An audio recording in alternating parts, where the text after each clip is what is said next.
Well, hello everybody. Welcome in. It might take a few minutes for everybody to get here. We had the reminder up. Uh, Welcome to Dennis from Friends of Brother Adam.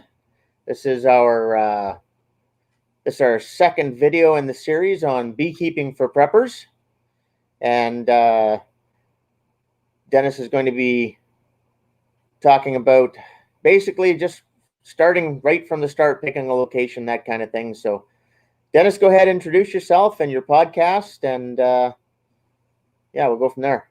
Okay, and welcome to Friends of Brother Adam. My name is Dennis, and working with Cage tonight, and we are going to be again working on figuring out this beekeeping mystery that we have. um, I do podcasts, and I also do a few video casts on Odyssey under Friends of Brother Adam. And you can, if you go to Odyssey, you can find me at Friends of Brother Adam, no spaces, no capitals, and on good podcasts just about everywhere. So I'm really happy to be here tonight because tonight we're going to be talking about um, finding a location for where we're going to be putting our bees. Our decision on where to put our bees actually has more to do with um, their success than just about anything else that we do as beekeepers. Um, we are able to do a few things before we get to buying the bees um, or collecting the bees. We're able to um, do a few Oh, things like going to Google Earth and zooming down to the area where you believe that you're going to be uh, positioning your bees, and taking a look at the vegetation and stuff that's around where you're going to be placing them. Uh, a lot of times, beekeepers don't necessarily put their bees on their property. They use other people's property.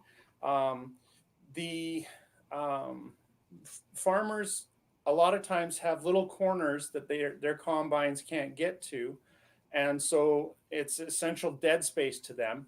However, it's more than big enough for us, and a lot of times it has some really nice access. And if the farmers are happy with it, they a lot of times will allow you to utilize those little pieces of land for some kickbacks of honey. So mm, you take a little tiny bit of your profit and your what you make, and you trade it for the piece of land that you're going to be utilizing. Uh, we also, as sometimes people who want to utilize areas which aren't typically used for beekeeping. Um, we can beekeep if we're a little bit quieter about things. And most times they don't really care. The people who are responsible for upkeep and maintaining things like crown property, national and provincial parks, a lot of times they really don't care whether or not honeybees happen to be fertilizing plants in national parks or provincial parks or crown land. And we are able to um, place our bees there and then reap the rewards from the bees and allow the bees to just exist there normally as they would anyways. You're just introducing them to their new home and then okay. gaining some of the rewards.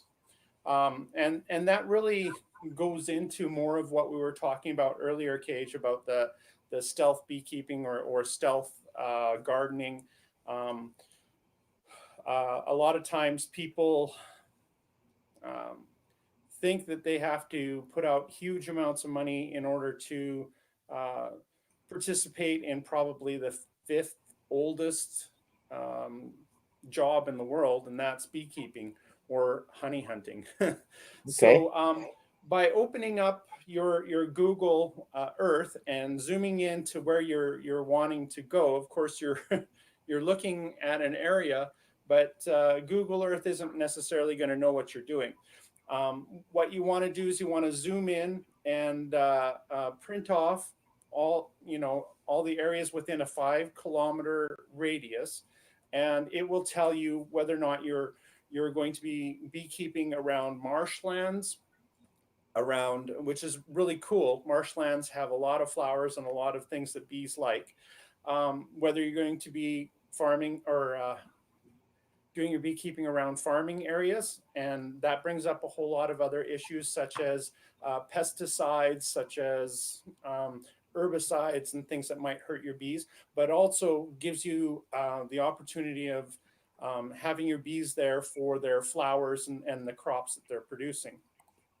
You might have urban areas that you're going to be placing your bees around. And believe it or not, bees love urban areas because it is a very unexploited area for their nectar and for the pollen. And we have a lot of trees on public areas. We have a lot of flowers within public areas. So, and I know a lot of beekeepers who get permission to put bees on rooftops, and they get permission to go and place them in community gardens, and then there's some beekeepers who don't ask for permission but just place them in areas where they can be uh, guarded and located in a fertile area where they can progress. The beehives can progress. Um, you might also find that you are in an area that doesn't necessarily have what you would think as a bee friendly area, where there's lots of scrub. Like out in the prairie, we have our sagebrush. We have a lot of different um, plants that bees do like, that we don't typically think of as a place that bees might collect pollen and nectar from. Um, what the bees that have been out in areas where there was scrub and they were taking it from sagebrush, the honey actually has a really interesting flavor. It's more of a cinnamon type flavor to it, so it's kind of cool. Okay. Um, Well, so yeah, because sorry, but yeah, I mean the flavor of your honey is directly a result of what they're getting their stuff from, right? I think you got an echo their there. nectar Yeah, I from, think you have me on yeah. twice, maybe. So if you end up having your bees close to a canola farm, one of the things that you find out is that canola honey crystallizes almost immediately, like within a month it'll crystallize. And canola honey, you have to be taking it out of the hive fairly rapidly. We have um, um, farmers who are doing canola who want bees out there, and so they have the beekeepers take their bees out there, and they pay them a certain amount of money to have their bees out there for the fertilization. But the um, canola honey crystallizes so fast, they literally have to be out there literally every month taking the honey boxes off. And when they get the beehives back to their apiaries, they have to feed them um, enough sugar and sugar to in liquid form to feed them for the winter, because if they were to try and eat that canola honey, they would end up not surviving the winter, because Okay. it doesn't So uncrystallize with just their heat. okay, so from a prepper point of view with the beekeeping, doing your research and making sure that you're maybe on a clover field versus a canola field, or what about the cereal crops? Are they okay, or does that not really give you what you're looking for? Or again, I mean, from a prepper's point of view, people are maybe trying to be again a little more stealthy. So is it an idea that if you're going to do the beekeeping as a prepper, maybe having a couple bags of a a wildflower mix to spread around, that kind of thing. Right. Is that And so we always encourage, like beekeepers always encourage people to pre-seed the areas that they want their bees to be collecting nectar from. Um, it really takes an understanding of what you're planting, um, in the bee world, because some plants give their nectar in the spring, some plants in the summer, and some plants in the fall. So and you would think that as long as there's a flower there, it's going to be giving nectar, but that's not the case. I mean, it's even down to at 9 o'clock in the morning, it's not warm enough for it to give nectar, but at 10 o'clock it is, and it'll go until hmm, 2 o'clock when it starts shutting down nectar again. So there's a lot of things that you have to learn about the plant world. And we always suggest actually the bushes and trees are actually better to plant for your bees than just regular flowers. And that's because oh, they tend to give nectar over longer periods of time. They have more flowers, and it's usually a larger nectar gain that you get. So if you are able to, and people won't really be expecting this in the areas, but you're able to plant a tree that flowers in the spring, and then you'll have your bees there to be able to capitalize that in the spring. A lot of our first flowers here on the prairies come from flowering trees, such as apple trees and plum trees and such, as right. well as dandelions.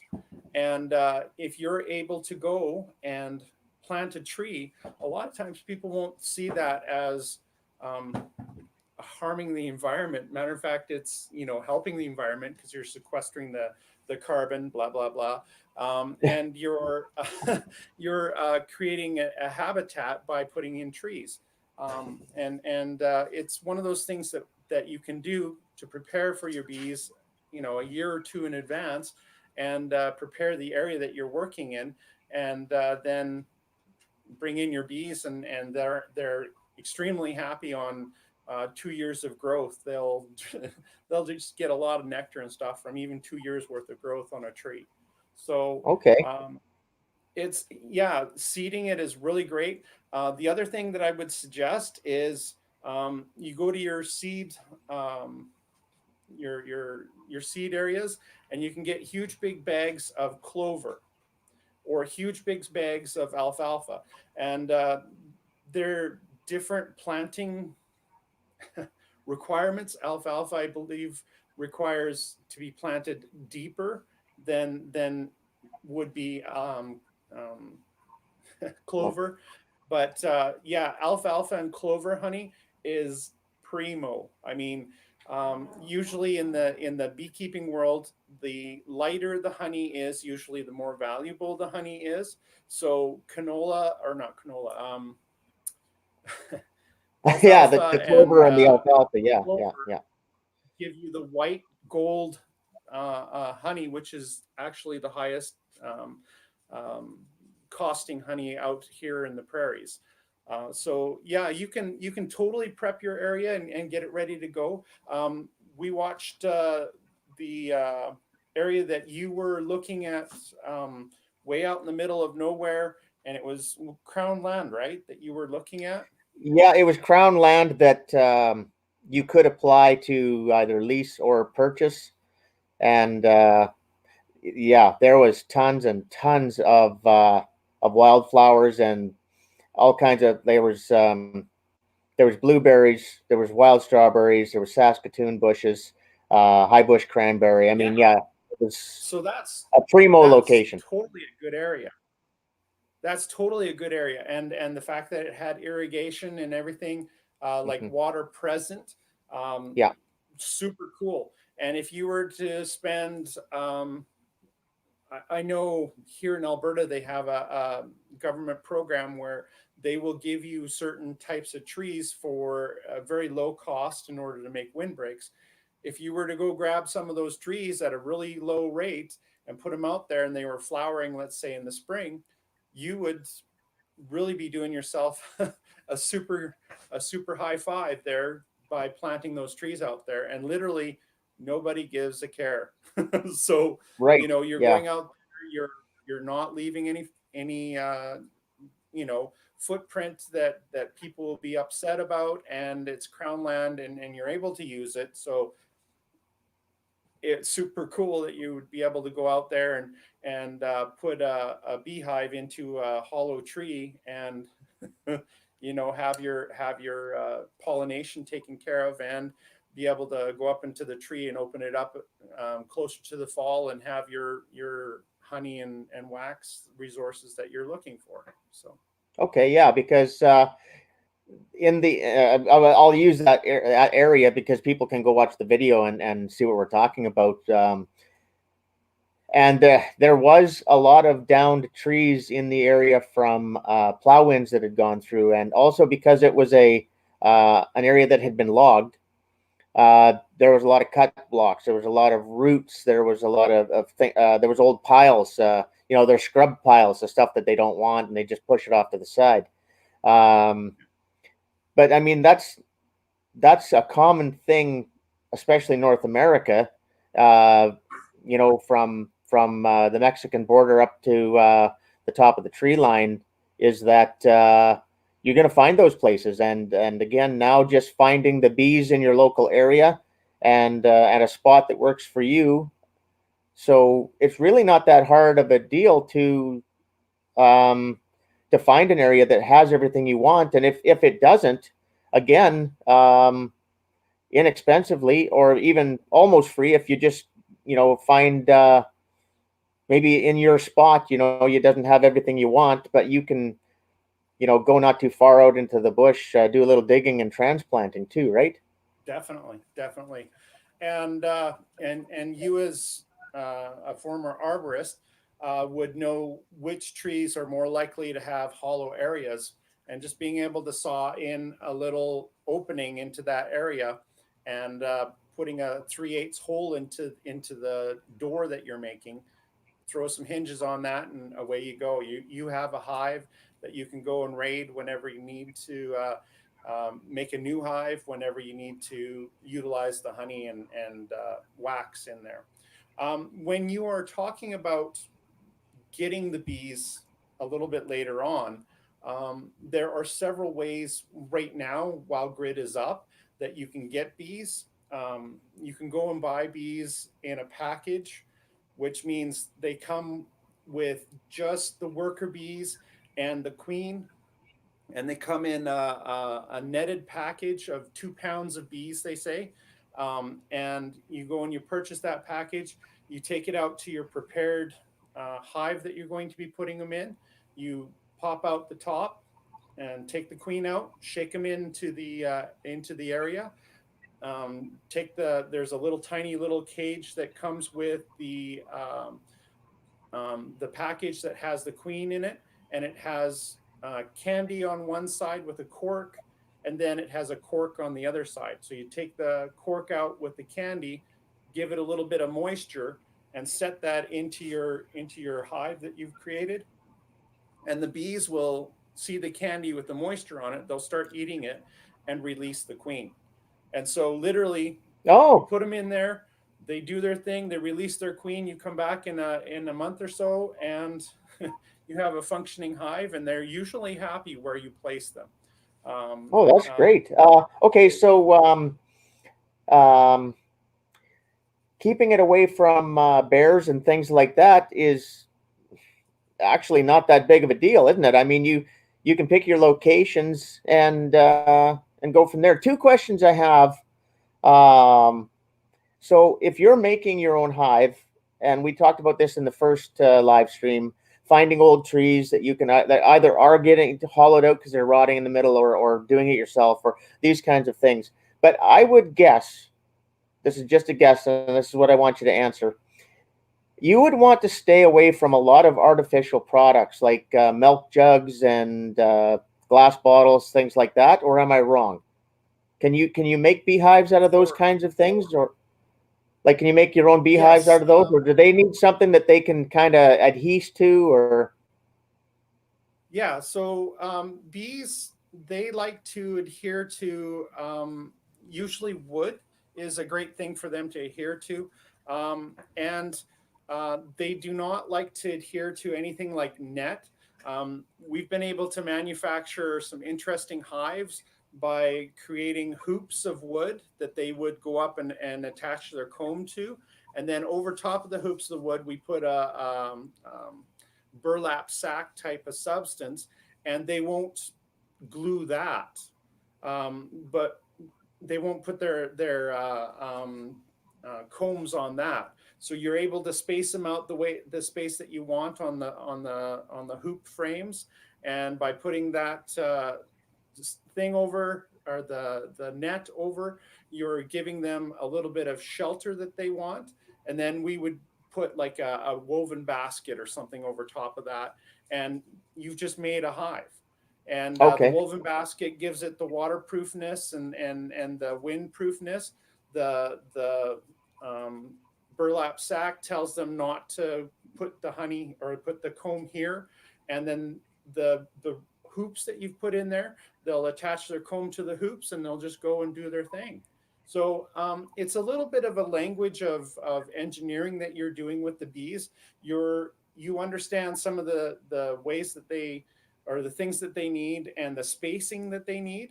And as long as you understand those two things, you're able to make them in just about anything. Like I've seen people make beehives in coolers, like the igloo coolers. Okay. They just put Sure. put their hoops on the inside, so that when they're taking out the comb, they just pull out the whole entire hoop out of there, or the frame that they've created out of the igloo cooler, and they're happy. One thing you do have to remember, though, is that bees require ventilation going through their hive in order to make things work. So usually a hole close to the top and a hole close to the bottom, so that they get that natural cool air going in the bottom, hot air going out the top, hot air and Moisture. Moisture, yeah, water Yeah. vapor. So Okay. So my next question is, and I guess this is a bit of a spoiler alert on the garden and the greenhouses videos I'm going to be doing coming up. But in the greenhouses, I do a lot of hanging plants, and I do them on pulleys so that I can get them higher up in the day, closer to the warm area near the top, and it gives me more space. I don't just have to use floor space or shelving space, so I can get more plants in a smaller area. I can also vary the plants of where I put them for the time of year, the sun angle, so that the other plants get sun, etc. Now, my question is, I'm making those and I move them every day because I lower them to water and then have a look, and then I put them back up. You wouldn't want to do that with a beehive, would you? You wouldn't want to have it moving around. I don't think that would make them happy. Or am I wrong? You can do something like that. However, I wouldn't be moving them every day. They would get a little bit agitated and decide, okay, this might not be a good house to live in if it's moving every day. However, it's definitely a way of doing things. I know in bare areas, you can put log hives in trees, and you strap a rope to either end of the log hive, and you hoist it up into the tree, and then literally you leave it for a month or two and bring it down, check how they're doing, and then you can put it back up. The thing is that bees tend to come back to the exact same area that they left. When they get used to their hive, they go out and they do flights around the hive, and they take a look at all the stuff that's around them. They took a look at where the sun is located, and then they go out and they find what they want to munch on and come back. And that's how they find their way, is by the sun and also the surrounding area. So if you're constantly moving where the hive is, they're going to have and try to go, okay, we've got to find it by smell. And that's the only way that they can find it after that. So, if you move it too much, then they get a little bit crusty on it and decide they might want to move. Okay. No, again, that was something I'm going to be doing with the plants, and I plan on doing it in the stealth garden as well, using some trees, as long as I can get sun to the plant and that kind of thing. Did you bring any photos or any other presentation along with you this time, or? I'm new at this technology here, so I don't know Okay. if it'll work. We'll have to see. If you want to carry the conversation really quickly, and I will take a look and see if I can make it happen. Okay. Sure. I'll just say hi to everybody in the chat, and if you're going to bring this into the share screen, I guess, eh? Yeah, I will in a minute. Okay. So yeah, like I said hi to everybody just about as they came in. So Jamie is here, and Stuart, hello, and Voodoo, nice to have you here, and Mad Chad, of course, and Lake Ferry Prepper has joined us. Hello. Um, yeah, I'm glad to see you all here, and again, round two. And before you ask about my hat, because I know it's coming, those of us in Canada know that this is a poppy, and we wear them for Remembrance Day. And this is this is a ship's hat that I still have from when I sailed with the HMCS Ottawa, which is one of our frigates. And I do not take the poppy off this hat. And I wear it a lot on Fridays because you always try to wear red on Friday, which is remembering everyone deployed.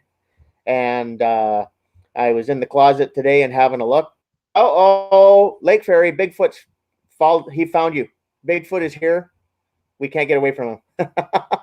So I was looking for a red shirt to wear and saw this hat and thought, you know what, I'm going to wear this hat. So that's what I got on.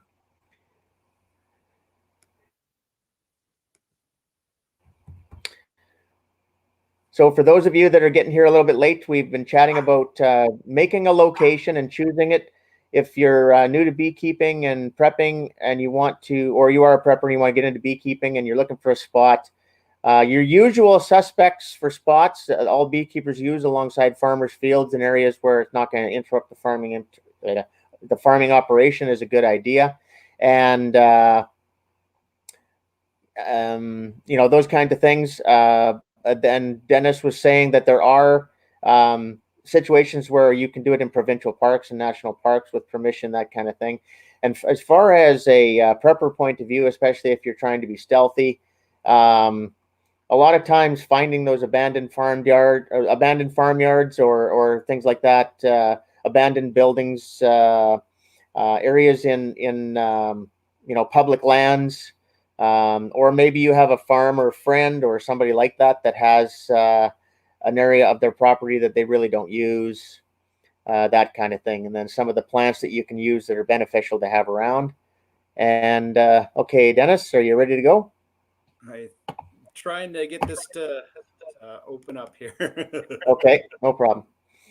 One of the other methods that we talked a little bit about packages and how we can get our bees. I'm going to try sharing the screen here. Okay. Screen sharing. Yep. Okay. Share screen.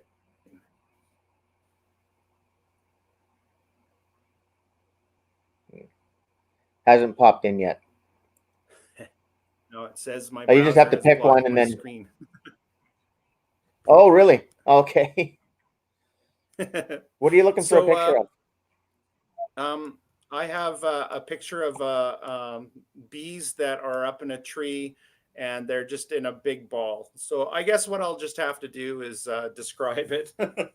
And then, well, I'll just do a search on the internet and hopefully bring something. I've got it. Here we go. I think this is it. Oh, hey, here we go. Here we go. One of the ways that we should be able to put bees into our area that we're looking at getting them is occasionally bees will succeed in leaving a hive without the beekeeper knowing. They're livestock, but they definitely don't listen to what you want. And so as a super organism, how they reproduce themselves is they make a new queen inside their hive, and before the new queen hatches, because usually queens don't like each other and they'll sting each other to death, so the bees will make a new queen, and before she comes out of her little cocoon, out of her queen cell, they will start pestering the queen that is in the hive right then. And they'll put her on a diet. They won't feed her, and they chase her around the hive until she's good and pissed off. And then she goes on the outside of the hive, and a whole bunch of bees go out with her. Usually about 2/3 of the bees in the hive go out with her, and they go out and find a branch that's about usually within a kilometer of where the hive is. And they go out, and she lands on that branch, and then all the bees come and surround her to keep her warm, because they have to keep her warm in order to keep her fertile. And so they hang on that branch, and then about about 1/6 of those bees go back to the hive and say, "We were successful. This works. She's gone." And so they will be hanging on a branch or on a fence post or something else, and there'll be a huge big cluster of these bees, and it freaks Okay. people out like crazy. I think I have a picture of that.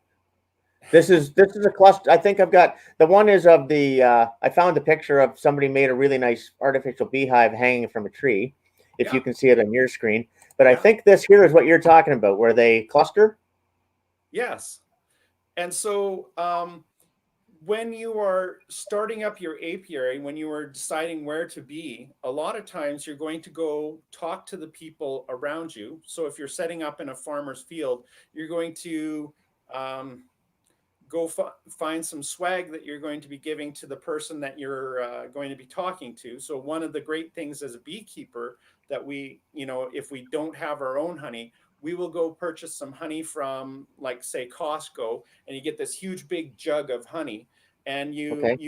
you get little 500 ml quart jars, and you put some of that honey into the quart jar, print out a label for yourself for your bee company, and you go around to the people in the area and you say, "Here is a nice, wonderful thing of honey that your sweetheart will really like.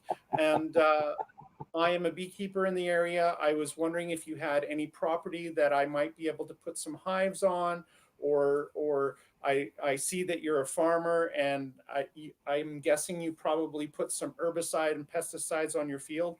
I was wondering if you'd give me a week's notice before you do that. Here's my phone number. And hey, by chance, if you see something like this ball of bees, that is a bunch of bees looking to cause problems, and I will happily come and for free take them off your hands for you." Okay. And that's what we're getting, free bees. They will be out doing their thing, and they'll see this ball of bees that is really scary to most people, and they'll be like, "Oh my gosh, what do I do? Oh, that beekeeper that dropped by." And they'll give you a Yeah. call, and you go out, and when bees are in this form, they are not going to be stinging you. they're Oh, cool. saving they're saving their energy, they're saving all of their stuff for when the queen reaches her area, and they go there and they start up the area. So they don't want to lose half of their colony stinging somebody who's trying to mess with them. They will rather just kind of move out of the way. And I would suggest that if you are thinking about beekeeping, you think about getting some PPE, which is gloves, and it's good if they're beekeeping gloves, because they go down to about here on your wrists, and then a beekeeping jacket with hood. That's all you really need as far as PPE. If you get those, you're able to go up and literally sink your hands into the middle of this ball and just kind of tickle as you go in, and you have a container underneath, and you kind of tickle as you go in, and then phew, they just drop right into the container that you're in. And then you And then just you've get got them. a hand broom or something and just clean up the rest of them. And they all go into this area. And if you get the queen going in first, everyone will come, and within 5 minutes, they'll all be inside of that container that you brought. And Okay. then you stop up the container, take it to where you want, shake them out, and they're happy in the area that you usually put them, because they're really looking for an area right then and there They want to find a house because it's really important to keep that queen warm and to get her started laying eggs so that in case something happens to her, they have the ability to continue the hive. Okay, so having that, and then having this when you get there for them to have a home to go to, and away you go. Yeah. Okay. Yeah. So one thing I'll suggest right now to folks, and you'll hear me say this in a lot of videos because it's what I've done my whole life. So I grew up on a farm. We had cattle, we had grain land, we had that kind of thing. And, I had a motorbike and I had a snowmobile. So year round, I was on something if I had free time. And I like to hunt. And what Dad taught me to do and made me do is I would go around and talk to the neighbor farmers. And if I wanted to go motorbiking on their land or snowmobiling, or if I wanted to go hunting on their land, I would offer to go fix fence for them. Or I would chase Dennis's dogs out of the room. But no, I would do that. I would go and I would talk to the farmer, and I would offer to fix fence or help in some way, and get those permissions. And with my prepping, and I do it now. The place close by where I am, where I plan on doing the stealth garden this year, so I can continue the series that I started, is I exactly that. I've gone to the farmer, I've introduced myself, I've looked him in the eye and shook his hand, and told him what I wanted to do and got permission. I was able to use it for hunting season. I get to go snowmobiling there, and I'm going to be able to do a stealth garden. And it's the same with the beekeeping. You can do the same thing. Same with burying a cache or whatever. A lot of times, if you're open and honest with people, sometimes you want to be stealthy about it, but there are ways to do this. So, so what's up next, Dennis? They'll do most of your work for you. Most of the work of collecting bees is trying to find where they're located, and they're more than happy to tell you where feral hives are, where they've seen several of these groups of bees hanging out. They'll tell you which fence post. And the funny thing about bees is they will season after season after season pass on the memory of where they went to rest before they went off to another hive. So they will rest on the same fence post, or they will find the same tree and rest in that same tree season after season. So if you get to know the people around, they'll tell you where these trees are and where the bee trees are, where they have the internal hive. And that's the gift that keeps on giving, because you'll be able to get a hive or two out of a bee tree, and you'll be able to get several swarms of bees coming and forming on those branches. And since the farmers are out, inspecting their fences and fixing fences and out feeding animals, they're out there all the time, and they will happily grab you and have you take bees out of their barn or whatever. Whenever they see the bees, they'll happily let you know about them. It's a lot better to get the bees in the cluster in that big ball before they go and make themselves a menace and somebody soff it. So yeah. Well, and when I, again, as an arborist and as a landscaper, when I ran those businesses, I did that quite a bit, especially with wasps and hornets and that kind of thing. It was getting it off a tree or getting it off a street light or getting it out from underneath the deck. There was a couple times it was, honeybees and that kind of thing that I was dealing with. But usually it was wasps and hornets, but it does stand to reason that you can get your honeybees from there. Do you want to, can we bring bumblebees into this again? Oh, certainly. Because again, it's all kind of important, right? Yes. Bumblebees are one of those things that are kind of lost in the cracks. Usually bigger beekeepers will not even bother with bumblebees because you're not able to get much honey from a bumblebee. Literally, their little honey jars that they make are about the size of on a pencil, the eraser on a pencil. They're literally that size. Okay. They're not very big. And so the good and the benefit that you're going to get from bumblebees in your particular case is if you have a greenhouse and the plants aren't really going to leave the greenhouse, you have two options in order to get them actually three options in order to get them pollinated. The first one is what the Chinese do. They have destroyed their insect population totally and completely with all the pesticides and herbicides that they use, and with the horrible um, environmental stuff that they have. They've absolutely Yeah. killed off every single bumblebee and honeybee there is. So they go around with a feather and on a stick, and they go and they tickle every single flower with that feather and spread the pollen around. And so Oh. human do the pollination.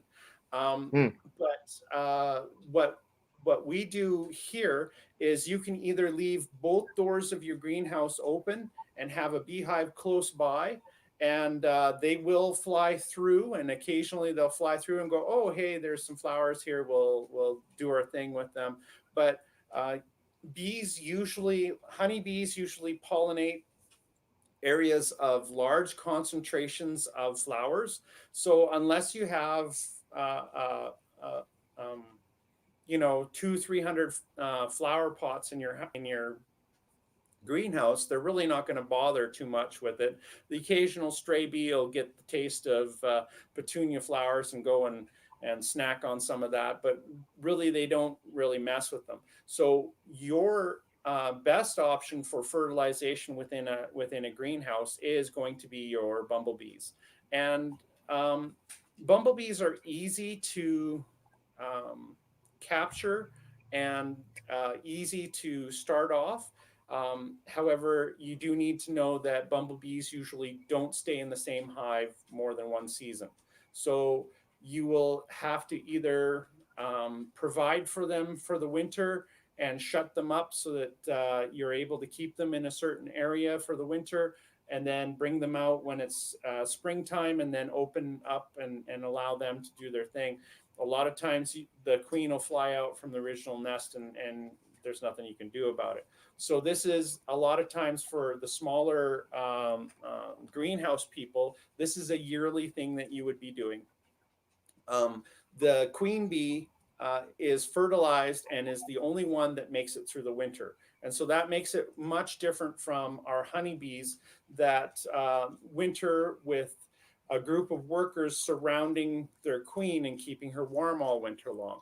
The honeybee goes and finds a nice little place to get herself mildly warm in an area, and then she goes into a hibernation state and wakes up in the spring and comes out, and she goes and selects a nest and starts her thing. So in the spring, if you see a big fat bee that's a bumblebee flying around from flower to flower, more than likely in the spring, that's your queen. So Oh, and that's a common sight. Yeah. if you were to go and capture her and provide for her for the first week or so inside in a closed area, she would decide that, hey, this is a nice place for a nest. I've got some food. We'll worry about escaping later. And she'll start her nest and everything because her drive to get it going is so big. And Oh. that's one of the ways that you can do it.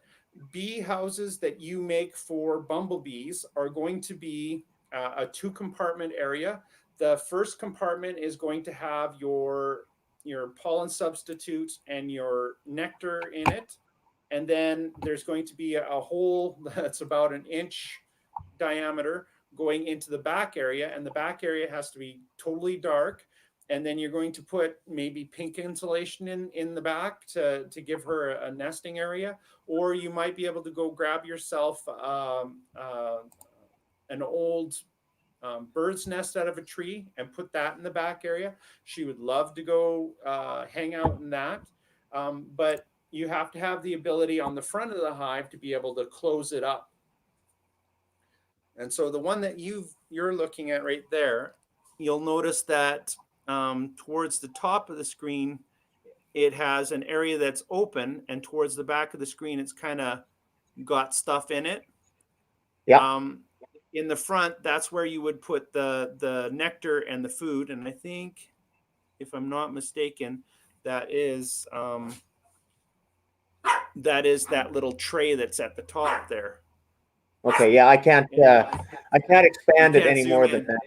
Yeah. Yeah, I can't. So if for people who can zoom that, they have two little trays at the very top of the hive that are for the nectar and pollen, and then they have underneath an area. And what you have there is bees that were, that last one that you were looking at was bees that nest in the ground. And so this is something that you can have in the ground as well. It's got a little hole that's dug down, a pipe that goes to the bee house, and then inside the bee house is a bird nest that they're going to be living in. So if you were to capture your bumblebee and put her in there, and then be able to have some ventilation in there for air and stuff, but stop it up, you would be able to keep her in there for about a week. And then after a week, you'd be able to unstop it, and she would be going out and doing her business, and that's where she would stay. So in a greenhouse, this is advantageous because you're able to bring in your bee nest. You're able to situate it and figure out a place you want it, leave it for a week, go open it up, and the bee will come out when she's looking for nectar and supplies for her babies, and she'll go around and clean up all the pollen in the area and bring back little teeny bits of nectar, and she'll be very happy in a greenhouse. And she won't kill herself by banging against the window. Okay. Which honeybees will. I'm going to ask you a question out of the chat here. Five Virgin Prepper wants to know, there are white dotted bumblebees and black headed. What's the difference in honey? I'm guessing that maybe she's down in the States. But when it comes to different varieties of bumblebees, is there a difference in the honey, or? You will probably not be able to harvest any honey from the bees. The only reason that you would have bumblebees around is for pollination purposes. Okay. Okay. Because and a good thing for you to look at if you're looking for further resources is you can get on our wonderful YouTube, and you can look for a hurried up bumblebee nest. And so they take pictures every I think it's like every hour, and so it shows you hour-long in one picture. Yeah. Okay. Really quick and sped up. Right. And you can see them building a honey pot, and building another pot for the brood, and building another pot for the pollen. And then as they eat the pollen out, and the honey pot or the pollen pot is not used anymore, they break that down, use the beeswax, and they go over to another area, build it up, put eggs into it. They come back, they have used the honey, so they take down the honey pot, they move it over here, they build it back up, and it's just a constant movement of resources and brood all the way around the nest. And it would be impossible for you to grab a chunk of it and say, okay, I'm going to make honey and squish it out. If you're looking for honey, and I guess honeybees is where to go. I guess that's the other thing about really, knowing how to garden in your area and knowing how to beekeep in your area, because again, people that have longer seasons and people that have, things like that. Again, we have people in the chat here from all over the States and Canada. And of course, that means we have all kinds of climates and all kinds of, sun hours and grow zones and all that.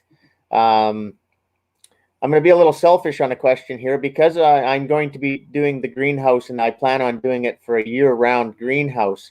Am I going to need several colonies of bees? Like, do they need to hibernate Yeah, or so if you are doing bumblebees, you will probably need about 3 or 4 bumblebee hives. If you are doing honeybees, you are going to need at least 2. And the okay, reason we say that to everybody starting out, you're going to end up having to learn a whole bunch prior to being able to call yourself a beekeeper and be able to keep these little animals alive, um, or little insects alive. And so you need 2 so that you can say, okay, this one's not doing as well as this one. Something's wrong with this one. Let's take a look closer and find out. Go ask some questions from somebody who knows, be able to fix it with the hive that is working, and be able to swap some brood back and forth, or if it's not collecting enough honey for its needs, you can pull honey from one colony and put it in another, type of thing. So okay, with honeybees, we suggest 2. With your bumblebees, it's going to be a hit and miss, so we suggest like 4 or 5 usually. okay.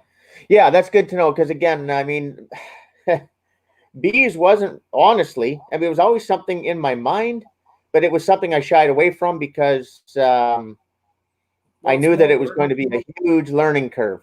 Yeah. And even with the year-round greenhouse, I didn't think of it.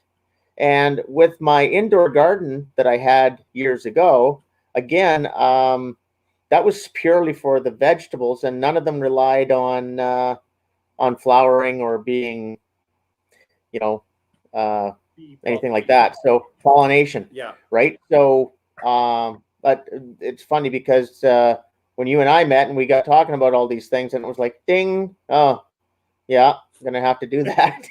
It's well, and we usually talk with people, like when I go to a trade show, or an area where I'm up there giving speeches to people or answering questions one on one, whatever it may be. Um, we usually tell people that you don't really realize how much a bee does until you get a beehive in your area. When I came here to my particular area, there is a property owner that has 4 or 5 trees on his property, and they would put out. He's got a pear tree, an apple tree, um, a prune, or no, not a prune, a plum tree, and just a flowering crab. And he said that he would get the occasional fruit, 50, 60 fruits on his tree. And he was quite happy with that because he was, picking them off or whatever. And he's quite happy with that. I showed up with my bees, and the next year he had a bumper crop. I mean, we're talking enough for, we had the local Hutterite colony come out and start picking the darn things because there were Wow, so many. Like that's it's always good. That incredible. is, that's always good. Yeah. And our local gardens around here have really flourished with the bees that I brought in. The bees do wonderful things for all the plants and things around. It's just a net positive gain on just about everything. Okay. So, if you don't mind, we got about just over not well about 7 minutes left. So, if you would like to kind of just go over again a few things to look for, especially on the prepper's point of view for finding a location and making the bees work. And then the last thing I'd like you to do is a plug of your podcast. Okay, wonderful. So just to sum up, literally, when you're looking for a place to put your bees, you need to experience the area year round, go around, see what flowers are blooming, see what plants are growing there, take a look at what you need, throw in some trees, throw in some fruit-bearing bushes, and get a hold of some alfalfa and spread it around. It'll be bringing in the deer for the hunting season, and you'll be able to have some food for your bees that you're going to be looking for, or purchasing. You're going to be looking to see what would fit into the area, whether you're going with natural hives such as a log hive, or if you're going to be bringing in your Langstroth equipment that you purchased. So you need to go through and take a look at all the things that you have. You need to look at your neighbors and what they're growing. You need to go in and look at their water situation, because you've just been looking at their food situation. You also need to worry about their water situation. Bees fly and poop, so they never drink water close to their hive. So if you end up having something like what you were saying previously about having certain pools of water that the beavers have made, they will much rather go to something like that than a bucket of water close to their hive. So you just need to be prepared for that. And bees also like to have a flavor to their water. So a lot of times beekeepers will throw a small little bit of salt into the water, and it gives it a flavor. Sometimes they throw in some minerals into the water. That will give it a flavor. Unfortunately, if you are beekeeping around a place that has a pool with chlorine, that will win 100% of the time. Bees love to be able to grab a piece of the water, take it back to the hive, and give it to their friends and say, okay, this is what it tastes like. This is what it smells like. Let's go get some. And so when you're doing your survey, you need to check to see if somebody has a pool with chlorine in it, and apologize in advance because they're going to go there. Okay. So it's not very good for them, done, but they like the flavor to the water. Okay.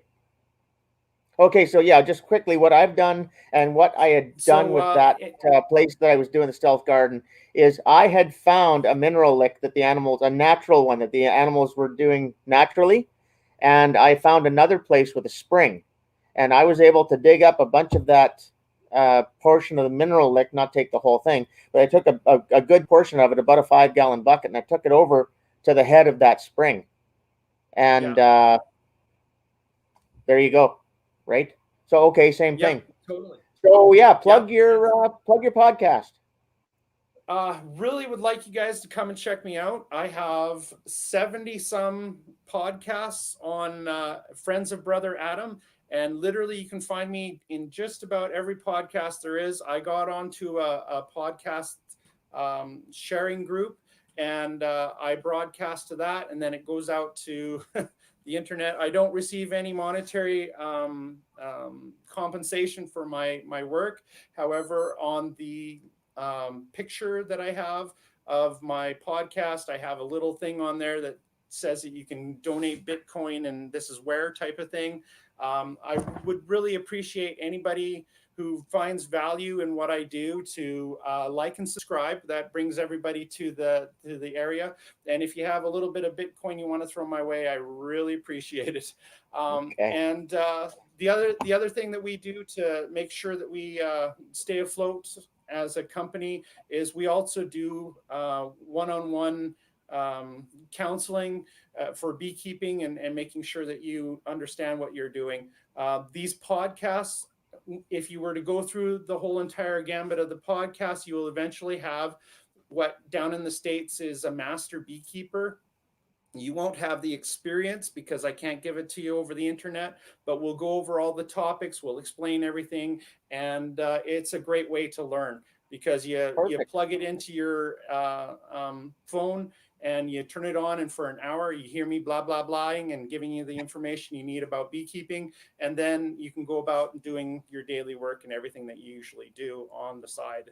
So, and I really appreciate people stopping by. I always say the traffic that comes and the likes and subscribes always helps my fragile male ego and keeps me going on some of these things. So thanks for coming by, and thanks for listening to this podcast.